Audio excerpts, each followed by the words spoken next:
pessoal, tudo bem com vocês? Me chamo Samira Vieira e bem-vindos de volta ao canal Sagas da Ciência. A Saga Ciência de hoje envolve a história de um cientista incrível, que não se contentou só em ficar ali no mundo da química e se adentrou ao universo da biologia, em especial da microbiologia. Seus dogmas até os dias de hoje são a essência, o espírito que move a biologia. Então, o cientista carregado da Saga Ciência de hoje é o químico microbiologista Louis Pasteur. Louis Pasteur nasceu em 1822 e viveu até o ano de 95 na França. E a sua virada ali no mundo científico se deu quando ele era professor de química na Faculdade de Ciências da Universidade de Lille, na França, e se deparou com um caso curioso que estava ocorrendo ali nas vinícolas da França. Ele acabou sendo procurado por um pai de um dos seus alunos para resolver esse mistério, por conta que naquele período, no século XIX, acreditava-se que a fermentação era um processo químico, então nada mais conveniente do que procurar um químico para solucionar o problema e desvendar o mistério que estava causando tanto estrago nas vinícolas naquele período, ali na França. Então, com isso, Louis Pasteur se dedicou a desvendar esse mistério. Acabou criando até um laboratório improvisado dentro dessa vinícola desse pai, desse seu aluno. Com isso, ele coletou amostras desses barris, tanto dos barris que continham vinhos bons e os barris que continham vinhos estragados. Em especial a levedura que cobria ali os vinhos. Com isso, ao analisar essas amostras da levedura, no microscópio ele notou uma característica interessante entre as leveduras presentes nos vinhos bons e as leveduras presentes nos vinhos estragados. As leveduras que estavam presentes nos barris de vinhos bons eram redondas, apresentavam um aspecto redondo. E as leveduras que estavam presentes nos barris dos vinhos estragados apresentavam uma aparência alongada. Que nos dias de hoje a gente sabe que essa característica é presente das bactérias, que aquelas leveduras estavam repletas de bactérias. E no caso, as leveduras dos vinhos bons estavam repletas de bactérias que eram benéficas ali para o bom estado do vinho. Já nos barris que continham vinho azedo, estragado, continham as bactérias que, ali realizando o seu processo de fermentação, causava essa putrefação ali no vinho, levando ele a se tornar azedo e ruim. E, dando continuidade aos seus estudos mais aprofundadamente, Pasteur chegou numa definição que o alcamílico ali presente no vinho era proveniente das bactérias, e não do açúcar, como acreditavam boa parte dos cientistas naquele século. Isso se comprovava mais ainda para Pasteur por conta da assimetria que esse álcool amílico apresentava ali nos vinhos, que para ele era uma assimetria que não poderia ser capaz de ser oriunda de um produto não vivo, que para ele a assimetria só é proveniente de organismos vivos. Então, com isso, ele colocava em questão que o processo de fermentação não era ocasionado por um processo químico, como acreditava naquela época, e sim por um processo biológico, que seres vivos, organismos vivos, eram os responsáveis pela fermentação nos vinhos, por isso que o alcamílico e afins apresentavam uma assimetria.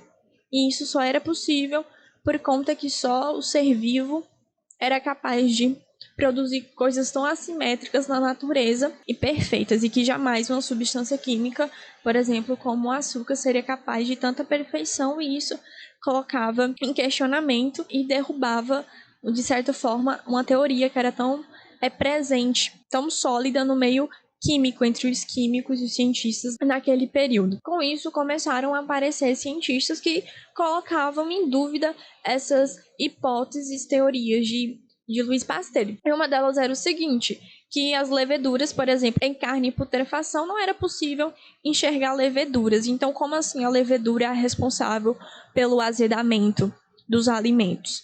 E Louis Pasteur prova que o que causa o azedamento não é especificamente as leveduras, e sim as bactérias em formato de bastão, que hoje em dia a gente sabe, que são as responsáveis por causar essa putrefação, esse azedamento nos alimentos, no caso aqui do vinho, e ele conseguiu provar que isso também acontece no leite azedo e na manteiga rançosa, porém, são bactérias diferentes que agem ali no processo ali de putrefação desses outros alimentos e, consequentemente, e muitos outros. Com isso, como eu falei, muitos cientistas começaram a colocar em dúvida, né, as opiniões, as hipóteses, né, as teorias de Louis Pasteur, e os poucos que ainda se convertiam às suas hipóteses, porém não se convertia totalmente. Ainda tinha uma parcela de discordância no fato de que, beleza, as bactérias podem até causar esse processo de putrefação nos alimentos,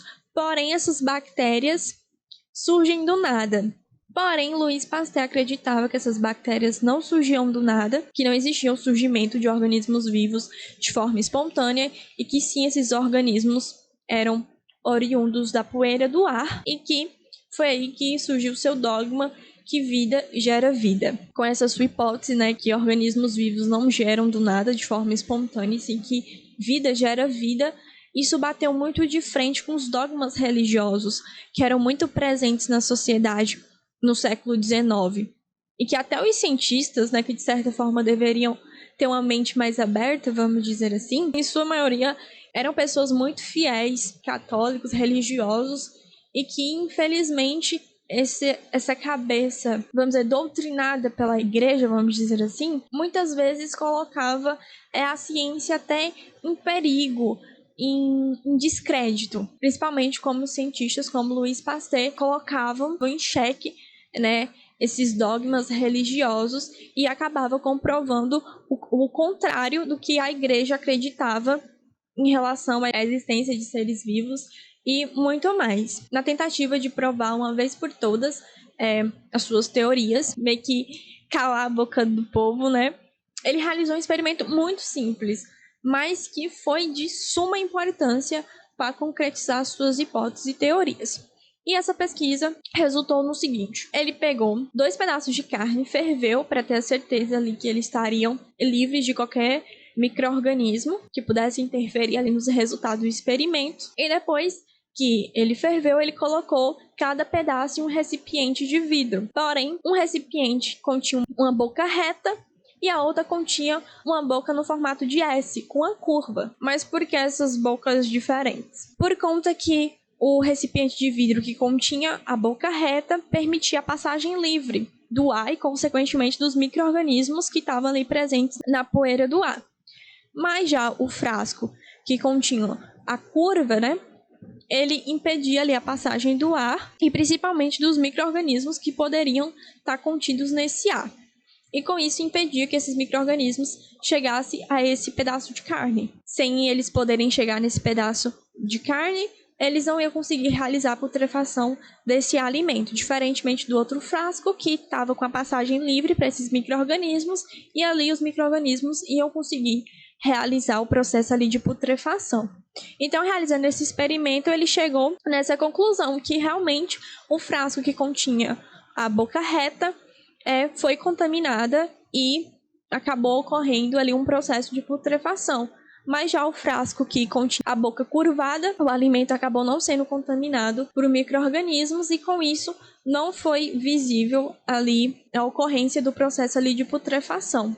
Então, com um experimento simples desse, mas que foi fundamental para provar de vez por todas a sua teoria, que vida não gera do nada, e sim que vida gera vida. E num discurso que ele realizou em Sorbonne, ele disse o seguinte, abre aspas, a doutrina da geração espontânea nunca mais se recuperará do golpe mortal deferido por este simples experimento. Fecha aspas. Depois disso, né, já era de esperado que os ataques contra Lister se tornariam mais intensos, porém ele não se deixou abalar por isso e continuou fielmente seguindo as suas hipóteses, as suas crenças em torno do processo de fermentação e putrefação. Porém, uma das críticas que ele recebeu de um cientista foi o seguinte, abre aspas, receio que os experimentos que citou Monsieur Pasteur venham a se voltar contra o Senhor. O mundo para o qual o Senhor deseja nos levar é de fato fantasioso demais. Fecha aspas.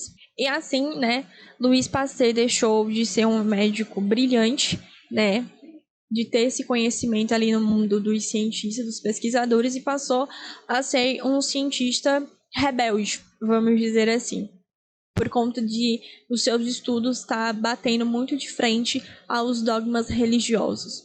E com isso trouxe para ele muito preconceito em torno dos seus estudos e com isso não foi aceito de uma forma tão tranquila no meio científico. Porém, o maior interesse de Louis Pasteur era seguir com suas pesquisas, aplicando elas no âmbito médico, né, tentando compreender o potencial desses micro-organismos em causar doenças, que a gente sabe que micro-organismos são os grandes causadores de infecções hoje em dia, né?